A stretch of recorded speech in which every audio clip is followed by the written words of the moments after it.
my good. He is David Berkowitz, the man police believe to be the son of Sam. As my obsession grew, I was saving body parts such as skulls.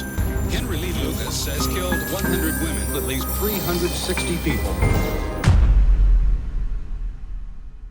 Brace yourself as we dive deep into the world of true crime and chilling investigations. Today, we've got something spine-chilling for you.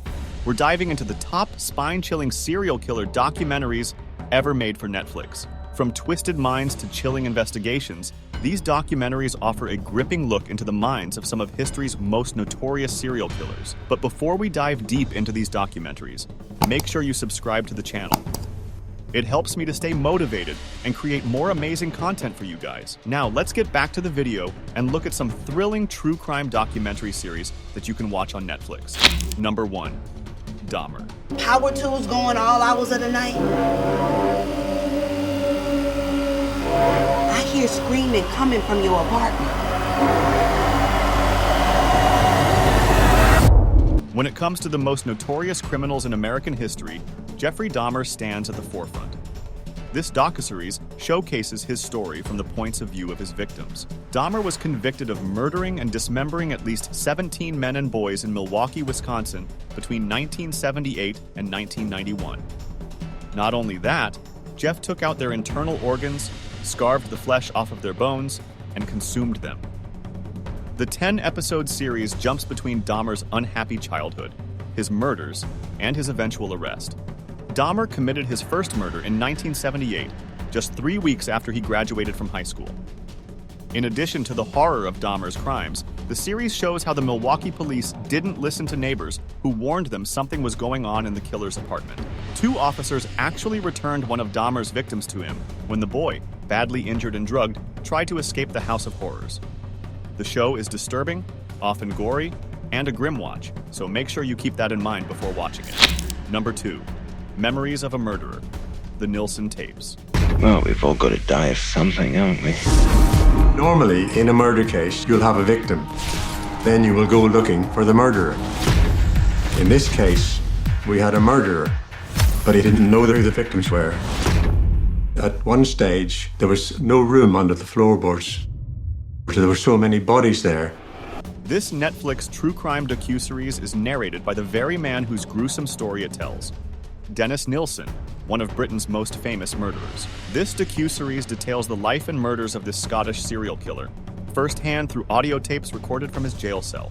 Nilsen was arrested in 1983 after human remains were discovered in a drain under his house. He was later charged with the murder of Stephen Sinclair after he confessed to killing not only the people whose bodies were found inside and underneath his home, but 15 or 16 people since 1978. Following each murder, Nilsen would perform a ritual in which he bathed and dressed the victim's body. For 5 years, Nilsen was able to get away with killing multiple young men, in part because he targeted homeless youths, drifters, sex workers, and gay men. He remained imprisoned from 1983 until his death in 2018. Number 3, American Murder, The Family Next Door. I tortured him. I rejected him. Did you cause Shanann's disappearance? We're not promised tomorrow. We're not promised anything.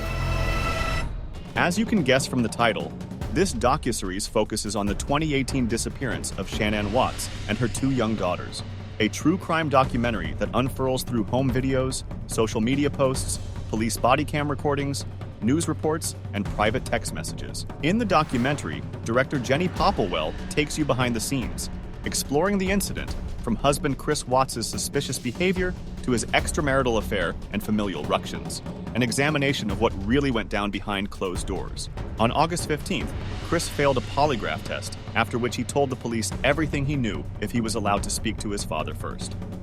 This was granted, and Chris confessed to his father what he had done. He had killed his pregnant wife and their 2 daughters. However, that's not the twisting part. What is mind-bending is his story keeps changing. Even at this point, he still hadn't told the true full story of what happened that day. Number 4, Don't with Cats.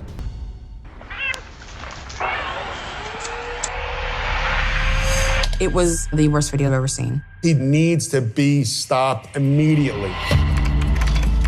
People went nuts. What happens when you mix cats? A couple of Facebook watchdogs? And a deranged murderer who posts homicidal videos on the internet? This docuseries is one of the most talked about true crime shows in recent memory. It tells the story of one of Canada's most infamous crimes, the murder of Lynn June. Lynn was killed by Luca Magnotta, who courted internet infamy before the murder by circulating videos of himself killing kittens. In 2010, Magnotta began posting online what eventually became a series of 3 disturbing videos. In them, he suffocated or drowned kittens and filmed another cat being eaten by a large snake. This is where Don't F with Cats begins its story. The series documents internet sleuths' search for the man in the videos, which turned into a worldwide manhunt after Magnotta escalated his crimes. In 2012, he murdered Lynn June, a 33-year-old computer engineering student from China, and released a video online of himself killing Lynn and abusing his corpse. Magnotta dismembered Lynn's body and mailed his feet and hands to the headquarters of Canada's Conservative and Liberal parties, as well as to 2 elementary schools. In 2014, he was convicted of Lynn's murder and sentenced to life in prison. Number 5. Conversations with a Killer, the Ted Bundy tapes. He didn't look like anybody's notion of somebody who would tear apart young girls. My name is Ted Bundy. I've never spoken to anybody about this. This 4-part Netflix docuseries is poised to introduce a new generation to Bundy's heinous crimes. Ted Bundy was a serial killer who murdered at least 36 women in the 70s. In this series, you'll find archived Bundy tapes and recordings where Bundy narrates his crimes and his techniques himself. Woven throughout the documentary are interviews with Bundy recorded on death row. Bundy confessed to killing 30 women between 1974 to 1978, though the number could exceed 100. However, the unique thing about all the victims was that they were tall, slender, and had brown hair parted in the middle, which shared remarkable physical similarities to his first girlfriend. If you don't know much about Bundy, there's enough in this docuseries to draw interest. Especially chilling is the documentary's glimpse at Bundy's kill kit, which includes the standard criminal's balaclava and rope, but also pantyhose and an ice pick. Number 6. The Sons of Sam. There were 8 attacks. Did you do all of them? I did not pull the trigger at every single one of them. The worst serial killer in New York City didn't do it on his own. This is freaking huge. When the serial killer David Berkowitz, who called himself Son of Sam, was arrested on August 10, 1977, it seemed to mark the end of an era of terror that had gripped New York City for months. Beginning in the summer of 1976 and continuing into 1977, Berkowitz killed 6 people and wounded 7 others, shooting them with a .44 caliber revolver. While his arrest, guilty plea, and imprisonment spelled the end of the case to the general public and brought a semblance of peace to the city. For some, questions remained over whether Berkowitz, who currently remains in prison, carried out his horrific acts alone. Where the first part of the series delves into the horror wrought by Berkowitz's violence, the latter part focuses more on Maury Terry, an investigative journalist who became convinced that Berkowitz was connected to a satanic cult. Number 7. The Confession Killer. Lucas was a drifter who murdered at random during an 8-year spree. This docuseries tells you the story of Henry Lee Lucas, a notorious self-proclaimed serial killer who confessed to committing as many as 600 murders. But as detailed by this documentary series, most of these claims were lies. Decades later, DNA testing showed he'd lied about killing at least 20 people. Through archival footage from news channels and police confessional videos and interviews with law enforcement officials and the families of victims, directors Robert Kenner and Taki Oldham offer a compelling look at the fallout wrought by Lucas's false confessions and the police officers who were more than willing to go along with them. In 1984, he was sentenced to death for the 1979 murder of an unidentified woman who was known at the time as Orange Socks. However, he had previously also killed his mother, for which he served 15 years in prison. Number 8. Night Stalker, the hunt for a serial killer. And he has this horrible big grin, and he's missing all these teeth. He just stared at me like a killer clown. We got us a serial killer. This 4-part true crime documentary miniseries is about the serial killer Richard Ramirez. He was a serial killer, rapist, and burglar who murdered at least 13 people in California in 1984-85. He was convicted and sentenced to death, but died while in prison. This docuseries shows how 2 detectives hunted him down and brought him to justice. Ramirez grew up in El Paso, Texas, the youngest of 5 children born to Mexican immigrants. As far as authorities know, he was 24 the first time he took a life. Before his 26th birthday, he would kill at least 13 more people and commit at least 11 sexual assaults in a wave of seemingly random attacks that terrified residents of Southern California in the summer of 1985. His crimes were deemed so cruel and callous that they earned him a whopping 19 death penalties.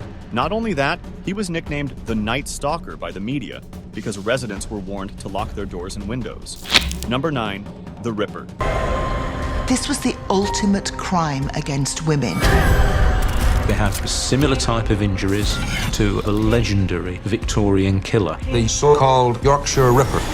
Peter William Sutcliffe, aka the Yorkshire Ripper, was an English serial killer who was convicted of murdering 13 women and attempting to murder 7 others between 1975 and 1980.